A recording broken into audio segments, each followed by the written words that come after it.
Amen, amen. Acclame la parole de Dieu, on va décoller.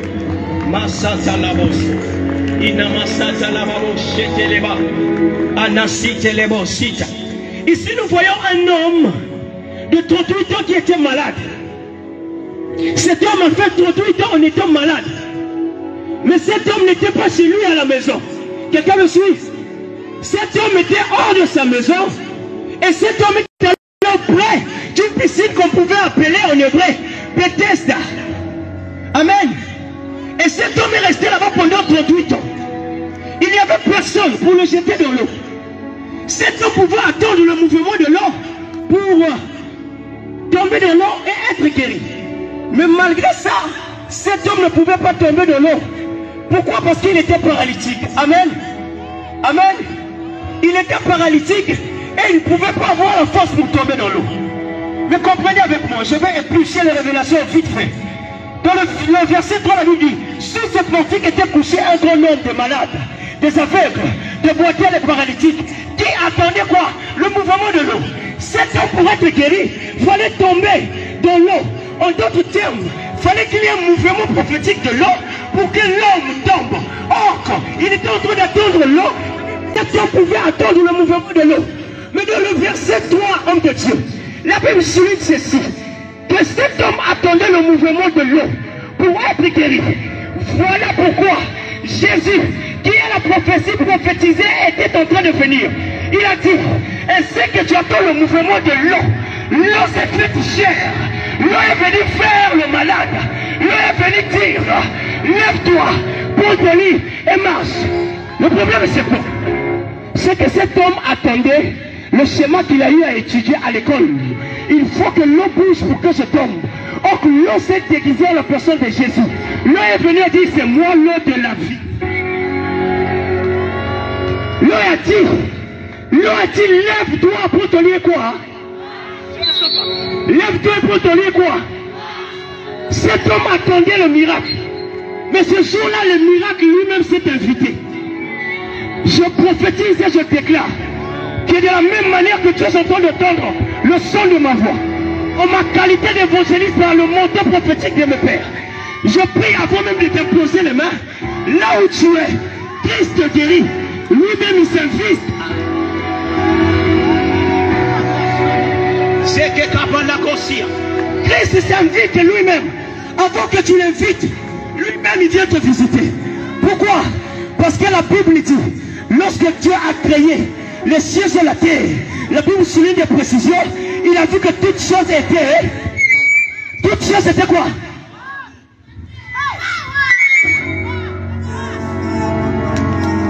Cet homme s'attendait au miraculeux.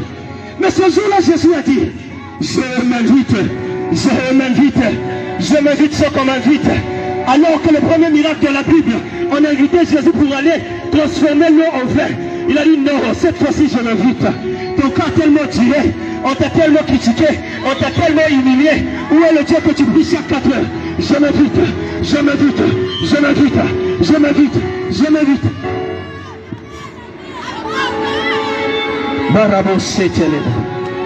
Ah, j'aimerais prêcher avec toi. Je sens une forte action. Lève-toi et marche selon la Bible, selon la signification biblique grecque. Peut simplement dire Égéiro. Alors Égéiro veut dire beaucoup de choses.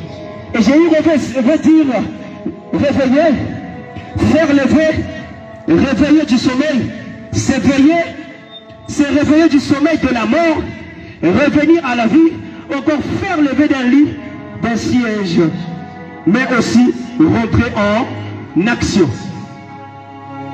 Il a fallu à cet homme de rentrer en action. Comme je peux encore me rappeler le jour de la création, lorsque le maître était en train de créer toutes choses, il a libéré une parole, et la parole est rentrée en manifestation.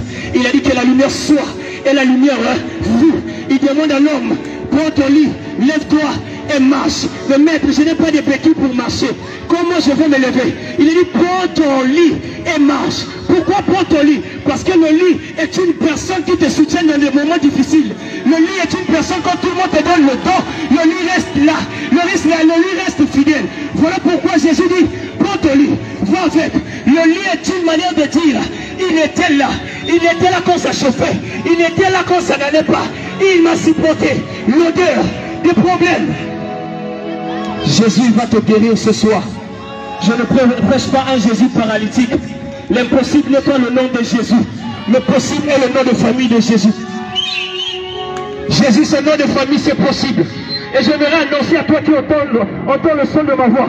Là où tu te tiens, si tu es venu sur une chaise roulante, si tu es venu avec tes béquilles, je vais t'annoncer avant que je te touche. Là où tu es là, os. Lâche ce béquille si tu es venu avec et marche. Jésus t'a guéri. Jésus t'a guéri. La Bible dit que la foi est une ferme assurance des choses qu'on espère. Une démonstration de ces...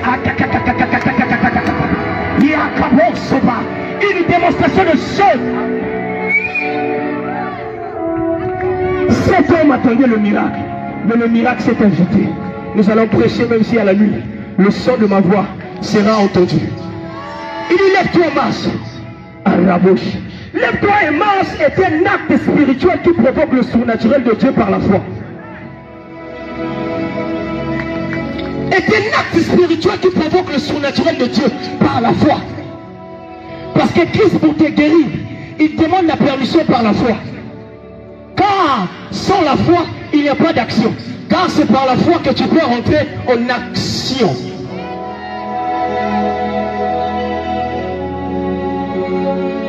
L'heure vient et elle est déjà là. Non seulement pour adorer, car on ne peut pas adorer en étant boité ou en ayant des taches. Car l'agneau doit être propre. Lorsqu'on adore l'agneau, il faut que ta robe soit toujours propre.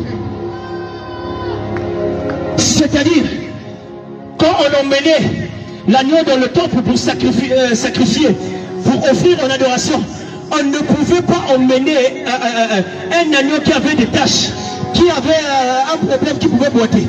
Voilà pourquoi, pour ceux qui ne savent pas, les marchands qui vendaient dans le temple n'étaient pas des personnes qui ont ramené des marchandises, je ne sais pas, de plusieurs pays.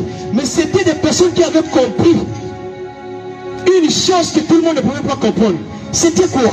C'est que les gens pouvaient quitter de la Judée, Samarie, pour venir là où était le temple à Jérusalem. Il y avait une distance.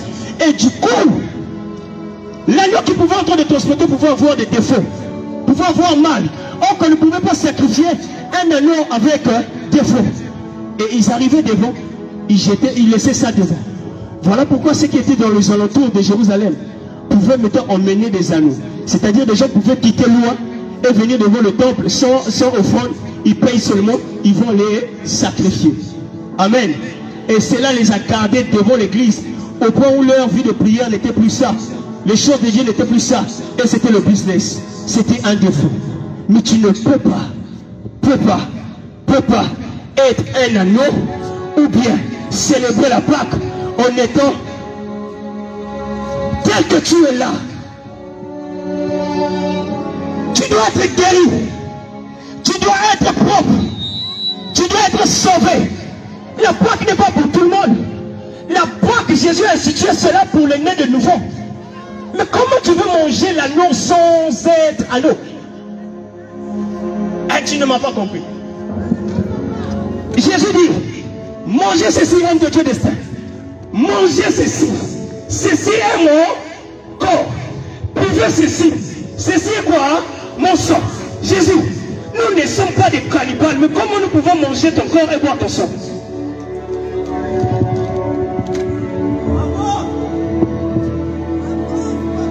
Comment on va manger ton corps et boire ton sang?